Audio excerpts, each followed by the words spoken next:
Eu sou o tipo de cara que sempre acreditou que confiança era a base de qualquer relacionamento. Sempre achei que quem ama não precisa controlar, não precisa ficar atrás, vigiando, desconfiando. Talvez por isso eu tenha me permitido viver os últimos 7 anos com a cabeça tranquila. Até o dia em que tudo desabou. Sou casado com a Letícia. A gente se conheceu ainda na faculdade, num desses churrascos entre amigos. Ela sempre foi extrovertida, simpática, daquelas que encantam com um jeito leve de falar. Eu era mais reservado, mas ela me puxou pro mundo dela. Foram 2 anos de namoro e logo a gente decidiu casar. Moramos num apartamento simples, mas sempre cheio de vida. Nunca fomos do tipo que sai sozinho. Tudo era junto. Barzinho, aniversário de colega, até a ida ao mercado virava passeio de casal. E não era porque um impunha isso ao outro. Era natural. A gente gostava da companhia um do outro. No último 1º de maio, o Dia do Trabalhador, Letícia me disse que ia sair com o pessoal do trabalho para comemorar. Era o 1º ano dela nesse novo emprego numa empresa de contabilidade, e ela estava empolgada. Falou que seria algo simples, um barzinho só para descontrair. Eu nem questionei, apoiei, até incentivei e disse para ela aproveitar. Passei aquela noite jogando videogame, comendo besteira, curtindo meu tempo sozinho. Quando ela voltou, já era quase meia-noite. Estava meio alterada, disse que tinham bebido bastante. Riu à toa, me abraçou e foi tomar banho. Confesso que achei estranho o cheiro de perfume que não era o dela, mas deixei pra lá. Não queria ser o tipo de marido paranoico. Só que nos dias seguintes, algo começou a me incomodar. Uma pontada estranha no peito, como se alguma coisa estivesse fora do lugar. Letícia começou a mexer mais no celular do que o normal. Mudou a senha. Passou a dormir virada para a parede. E aquilo foi me consumindo. Eu não queria ser invasivo, mas... A dúvida é uma praga. Quando ela esqueceu o celular destravado em cima da mesa da sala enquanto foi tomar banho, eu vacilei. Peguei o aparelho. Não era certo, eu sei, mas peguei. Entrei no WhatsApp. Procurei por qualquer pista. E bastou abrir a conversa com uma tal de Márcia, uma colega de trabalho dela que eu já conhecia. Inclusive, essa Márcia já tinha vindo aqui em casa algumas vezes, rindo, puxando papo comigo, falando de receitas e séries da Netflix como se fosse amiga de infância. As mensagens estavam ali, claras, cruéis. E aí, gata? Foi bom ontem com o Carlos? Ai, amiga, não sei nem o que dizer. Foi tudo muito rápido. A gente tava tão bêbado. Você merecia isso. Ele é um gato. E teu marido nem percebe o mulherão que tem em casa. Relaxa, foi só uma noite, ninguém precisa saber. Sinto uma mistura de culpa e excitação. É errado, mas foi bom. Na hora, meu corpo gelou. Senti uma tontura. O celular quase caiu da minha mão.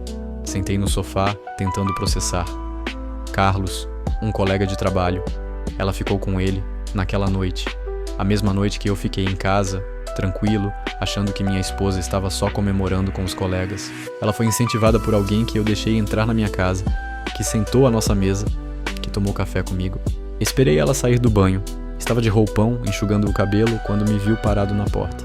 Você quer me explicar o que foi aquilo com o Carlos? O quê? As mensagens com a Márcia. Eu vi, tudo, eu sei. Ela empalideceu, ficou muda por uns segundos, depois começou a gaguejar, dizendo que foi um erro, que estava bêbada, que não sabia o que estava fazendo. Mas a parte que mais me destruiu foi quando ela tentou inverter o jogo. Você invadiu minha privacidade. Isso é pior do que o que eu fiz. Naquele momento eu travei. Como assim invadir a privacidade era pior do que uma traição? Eu me senti dentro de um pesadelo onde o errado era eu. Eu, que só tinha confiado. Eu, que só queria entender por que a mulher da minha vida fez aquilo. Você tá me ouvindo, Letícia? Eu não teria tocado no seu celular se não tivesse notado que você mudou comigo. Você mal me olha nos olhos, anda com o celular grudado e agora vem me dizer que o problema sou eu? Você não tinha o direito de ler minhas conversas. Você foi invasivo, abusivo até. Eu me senti violada. Aquela palavra me matou. Violada? Eu? Por abrir o celular de alguém que dorme na mesma cama que eu, depois de 7 anos de casamento? Ela chorava, mas não era o choro de quem estava arrependida, era o choro de quem se sentiu pega, de quem não queria encarar a própria culpa, e ainda assim tentava se vitimizar para escapar. Passamos a noite sem dormir, discutindo, ela dizendo que foi só uma vez, que não tinha significado, eu tentando entender como alguém que diz te amar consegue fazer isso, mas o pior ainda estava por vir. No dia seguinte, resolvi conversar com os padrinhos do nosso casamento. São amigos de longa data, praticamente da família. Chamei o Júlio e a Fernanda para nossa casa e contei tudo, esperando algum tipo de apoio, ou pelo menos uma escuta neutra. Mas fui surpreendido de novo. Kara, eu entendo tua dor, mas você realmente não devia ter mexido no celular dela. Isso é grave. Ela errou sim, mas você também errou feio. Vocês precisam de terapia, não de drama. Vocês estão me dizendo que a culpa é minha agora? Não é isso, mas confiança é tudo. E você mostrou que não confia. Invadir a privacidade do parceiro é traição também, sabia? Eu ouvi aquilo como se fossem facadas no peito. Que mundo era esse? Como a traição dela se transformou em problema meu? Como o fato de eu ter lido uma mensagem se tornou mais grave do que o fato de minha esposa ter dormido com outro? E sabe o que ela fez? Sumiu por 2 dias. Disse que precisava espairecer. Foi pra casa da mãe, deixou o celular desligado, não me deu notícias. E ali, naquele silêncio, eu chorei como uma criança. Me senti usado, jogado. Todos os anos que eu fui presente, parceiro, fiel, foram engolidos por um erro que nem foi meu. Quando ela voltou, não me abraçou, não me pediu desculpas. Apenas sentou no sofá e falou: Eu não sei mais se quero continuar com você. Desde que você invadiu meu celular, tudo mudou dentro de mim. Você não acha que quem deveria estar confusa aqui sou eu? Você não entende o quanto foi violento. Pra mim ver você mexendo nas minhas conversas. Era como bater com a cabeça na parede.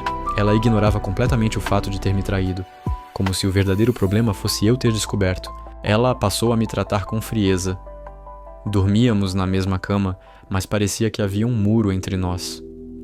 Nas refeições, o silêncio imperava.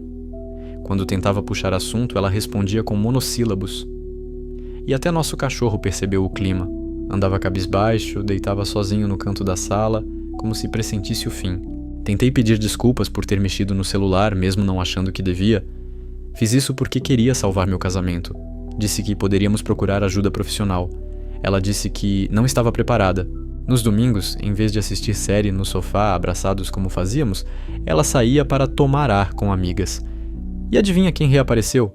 A Márcia. Vi no Instagram dela as fotos em um barzinho, juntas, rindo, como se nada tivesse acontecido. E ali, dentro de mim, algo começou a morrer. A esperança de que ela fosse assumir o erro, o desejo de que ela olhasse para mim e dissesse: eu escolho ficar, me perdoa. Mas não, ela estava cada vez mais distante, mais fria, mais estranha, e eu cada vez mais preso numa culpa que nem era minha. As semanas foram passando, e aquilo que antes era um casamento começou a parecer um campo de guerra onde só eu levava tiro. Letícia falava comigo como se eu fosse um colega de quarto, quando falava, porque na maioria das vezes ela apenas ignorava minha presença. Os abraços sumiram, os beijos viraram lembrança. O bom dia, amor, que eu dizia todo dia foi se perdendo no eco do silêncio. Eu me peguei perguntando: será que tudo isso morreu mesmo por causa de um toque no celular?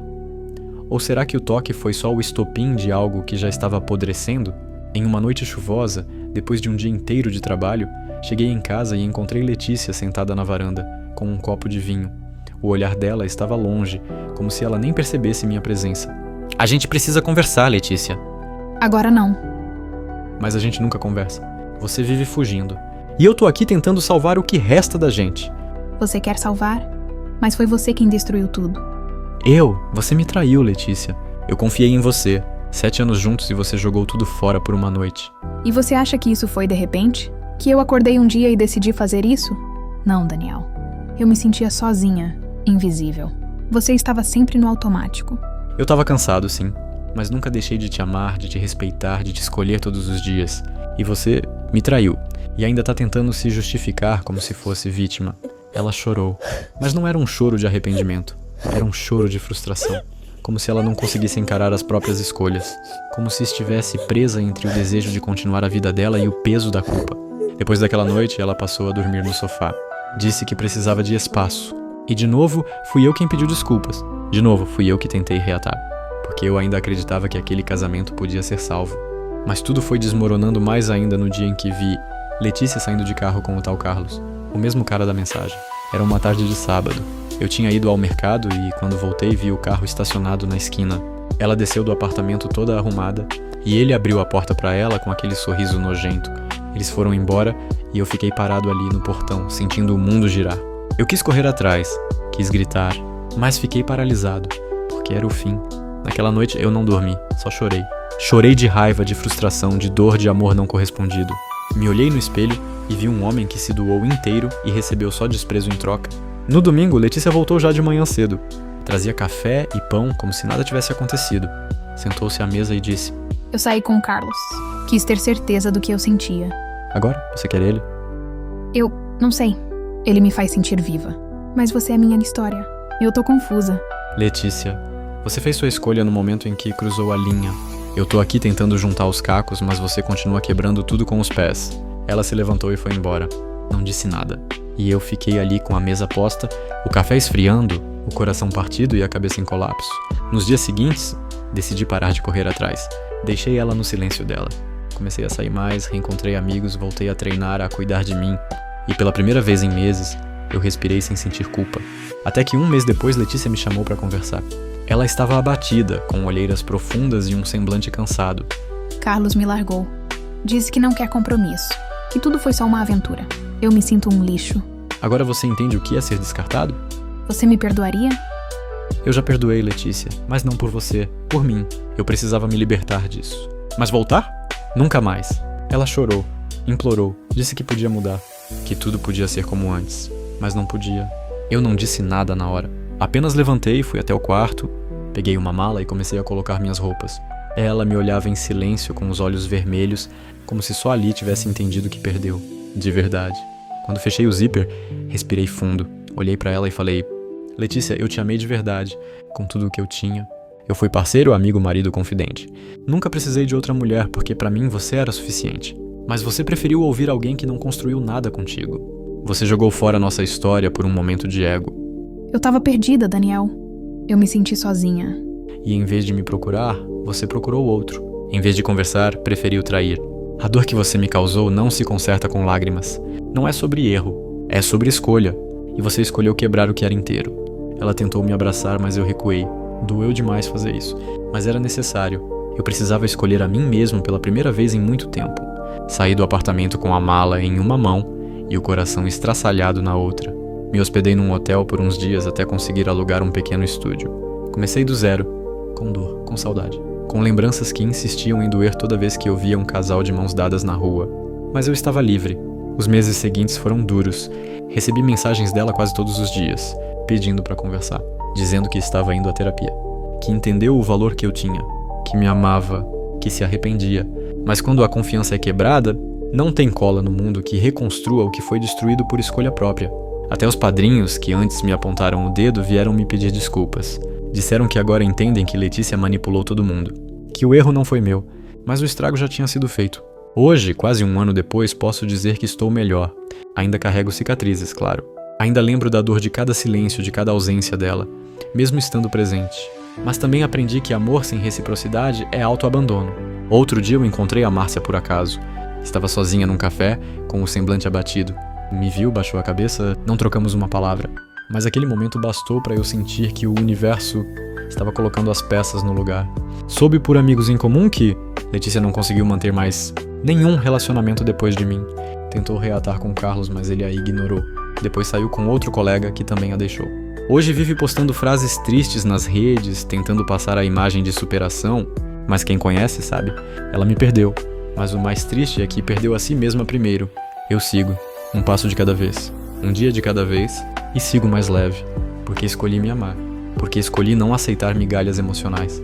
A traição dela me destruiu, mas foi o abandono dela mesmo. Depois de tudo o que eu tentei reconstruir que me fez ver. Às vezes, o maior amor que você pode dar é pra si mesmo, e a maior vingança é simplesmente seguir feliz,